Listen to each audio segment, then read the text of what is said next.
Hello, everyone. I want to change my format a little bit. Most of the time, I talk about Ukraine. There's something I want to talk about later in this report that is entirely happening in Russia, and for some reason, not a lot of major sources and international organizations are covering it. So let's start with Ukraine. Um, as we are seeing sort of more information about various aid packages, including the US aid package going to Ukraine, there's also people who are still, I think, not getting it. In this particular case, we are talking about Greece and Spain. What's going on there? Well, basically, they are refusing to help out with the Patriots. And why are the Patriots important? Because Ukraine is getting pummeled incessantly. Patriots are part of Ukraine's air defense systems. So they are absolutely vital. The ones that we have, like the small little handful of them that we do have been essential because we ran short of ammo and fuel and everything else. Yes, they haven't been used as effectively as they could have been, but even so, even with the minimal resources, those things save lives. But basically, at this time, they are, you know, refusing. Greece and Spain are refusing to pitch in with this. Just like Germany still insists that it is irresponsible to provide Ukraine with long-range missiles. And again, Germany, really? You should know better. Read your history. We have this piece. This is on CNN, but this is confirmed by multiple sources, both American and European. So what is this about? This is separate, the long-term military aid, the $6 billion. So this is a separate piece. And the question for everybody is like, why long-term? And why this big? Well, because unless something is done about Russia, this is gonna probably go on for a while. Now, with the additional help coming in now, can Ukrainians possibly turn the tide? Yes. But even if, perfect scenario, even if they manage to squeeze Russia out of the Ukrainian territory, including Crimea, including the east and southeast, all of that, they're going to need to create a buffer zone along the border. And that's going to include some serious modifications at the border. So that is something to think about. Also, a lot of people are asking, why so big? Why so much money? Because this is the biggest conflict since the World War II. That's why. And you could look it up. It may not seem like it because it's only been going on for 2 years. Although technically, if you count from the invasion of Crimea, it's been going on for 10 years.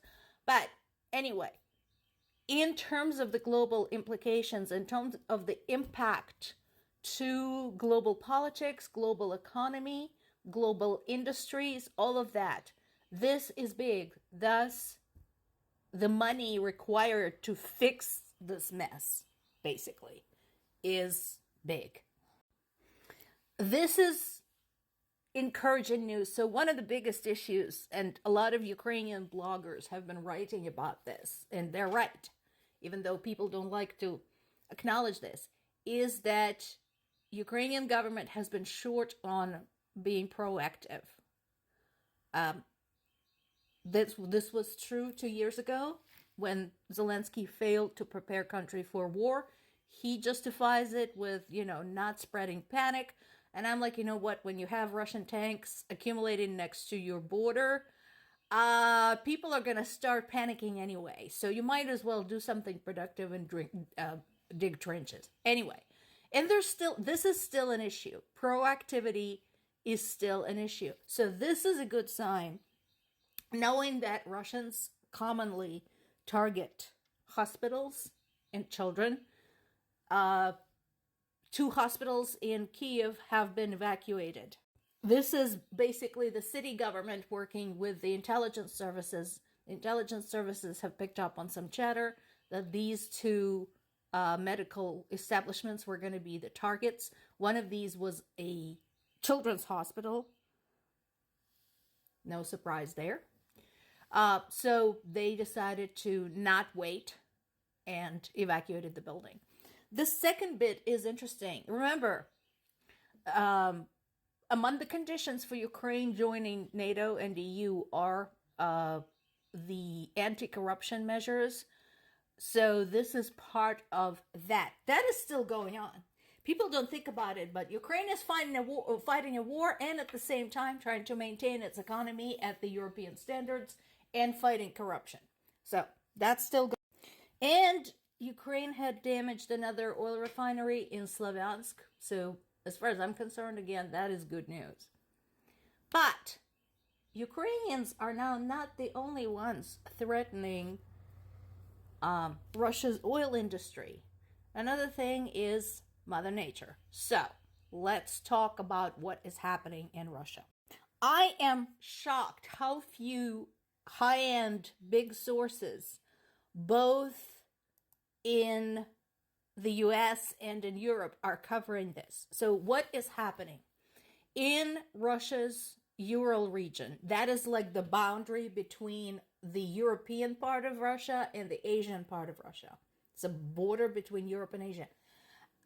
They have experienced higher than usual spring temperatures, and as the result, tremendous amount of flooding as the ice melted and the rivers basically just rushed. There were dams collapsing, people driven out of their homes. I mean, it's a complete mess. And what it exposed is the fact that in its infinite denial of climate change and lately science in general, Russia is woefully unprepared for natural disasters. The spring flooding generally is something that happens there, every year. But this time, the river, the Ural River, the third longest river in Europe, hit the record high in April. And so the area was completely unprepared for that. People died. Like I said, there's tremendous destruction. And what did the government do? The federal government told them, deal with it at the local level. The local level government told them, figure it out. So nothing really was done to work with this. Nothing was done. So this shows you the map, BBC, thank you for the map, and gives you some numbers of the scale of the flood, talking about how high the water actually went and how many homes have been flooded. But wait, there is more. So Ural Mountains is a treasure trove of natural resources, including uranium. And there are a lot of old, worked out mines there that have not been properly sealed. And that water, the flood waters, have flooded the mines. And what I'm shocked about is, where are all the environmental groups? This is a huge environmental catastrophe. And it's being covered up by the Russian government. This is, those of us who lived through Chernobyl fallout are having serious deja vu. Where is our friend Greta Thunberg? Oh, she's too busy defending Hamas. There is no statements from the UN. There is no statements from any of the World Climate Organizations. There is no statements from World Health Organizations. And this is happening. We now have stuff from old uranium mine permeating water and soil in the Ural region.